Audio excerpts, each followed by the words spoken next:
بسم اللہ الرحمن الرحیم۔ امریکی صدر جناب ٹرمپ نے راماپھوسا سے ملاقات میں کہا ہے کہ پاکستان کے لوگ لیڈر اور عظیم ہیں۔ اللہ کا شکر ہے کہ ٹرمپ کو یہ سمجھ لگی کہ پاکستان کے لوگ لیڈر بھی ہیں، یعنی ان میں لیڈروں والی وہ ساری باتیں، ساری خصوصیات موجود ہیں جو لیڈروں میں ہونی چاہیے، اور انہیں پاکستان کے لوگوں اور پاکستان کے لیڈروں کے بارے میں بھی یہ احساس ہوا ہے کہ وہ عظیم ہیں۔ اس کے مقابلے میں انڈیا سے مختلف آوازیں ابھری اور وہ ٹرمپ کے خلاف تھی، اور ان میں کہا گیا کہ یہ جو صدر ٹرمپ نے اقدام اٹھایا ہے، یعنی جنگ بندی کا کہا ہے، یہ اصل میں ان کی غلطی ہے۔ اب یہاں میں اور بات کہوں، ہم نے جنگ بندی کے لیے نہیں کہا تھا۔ انڈیا نے، جب ہماری فضائیہ نے ان کے تمام بلکہ اکثر فضائی اڈوں کو یا تنصیبات کو نشانہ بنا دیا اور وہ بے بس ہو گئے، اور ہمارے بچوں نے انہیں بے بس کر دیا، ان کو وہیں جیم کر دیا جہاں وہ تھے۔ یہ ایک لمبی کہانی ہے، اور ہم نے کہاں سے مدد لی، لیکن ہم نے بھارتیوں کو زیرو کر دیا، اور ہماری مسلح افواج ایک فتح کی بالکل نئی کہانی لکھی۔ لیکن ان حالات میں جب ہم یہ کہانی لکھ کر انجوائے کر رہے ہیں، اس وقت صدر ٹرمپ کا یہ بیان ہمارے لیے، ہماری قوم کے لیے، ہم سب کے لیے حوصلہ افزا ہے۔ ٹرمپ کہتے ہیں کہ تجارت کرو، تیار ہے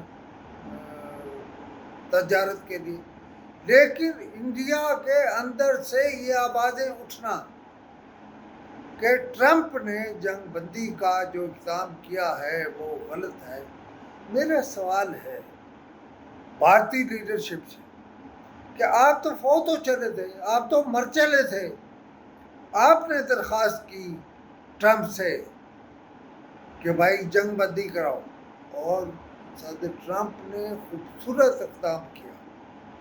پاکستان میں بہت خوشی ہے ان کی بات میں، اور پاکستان کی اکثر لیڈرشپ، بلکہ لیڈرشپ کی اکثریت ٹرمپ کی بات کو ویلکم کرتی ہے۔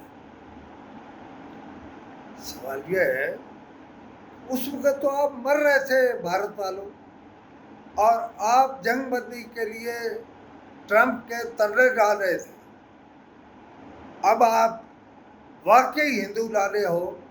ہندو لالے جب اپنا کام نکل جائے تو آنکھیں پھیر لیتے ہیں، لیکن امریکہ ہمارا دوست تھا، دوست ہے، لیکن چین نے سب سے بڑھ کر ہمارے ساتھ محبت کی۔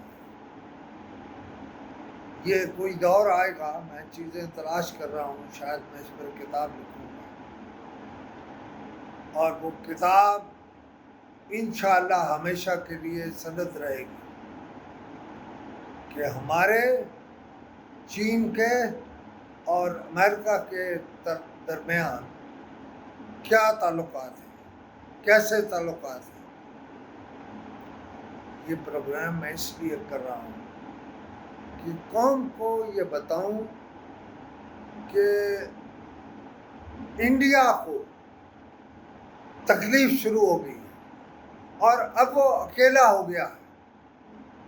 امریکہ ہمارے ساتھ ہے، چین ہمارا دوست ہے، اور روس بھی ہماری بات سنتا ہے۔ اور وہ تو نعرہ لگاتا ہے جناب علی کا اپنی گفتگو میں. اسے شاید بیگم ایسی ملی ہے جس نے اسے اسلام کے بہت قریب کر دیا ہے.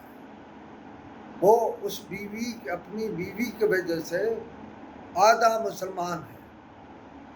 اور میں نے خود دیکھا کہ اس نے یا علی مدد کا نعرہ لگا دیا. بنیادی طور پر یہ ہے کہ ہمیں یعنی جناب اسحاق ڈار صاحب کی وزارت کو اپنی یعنی امریکہ میں موجود سفارت خانے میں ایسے لوگ لگانے چاہیے جن میں جان ہو. اگر کوئی ہے تو میں خوش ہوں، اور اگر نہیں ہے تو اس کو فوراً ہٹائیں. سارے سفارت خانوں سے ہٹائیں جو صرف وہاں نوکری کے لیے، پیسوں کے لیے اور شہریت کے لیے گئے ہیں. میں اس بات کو آج نہیں پھر کسی وقت آگے بڑھاؤں گا. آپ اگر مجھ سے بات کرنا چاہتے ہیں تو 033-511-7769 پر مجھے رنگ کر سکتے ہیں.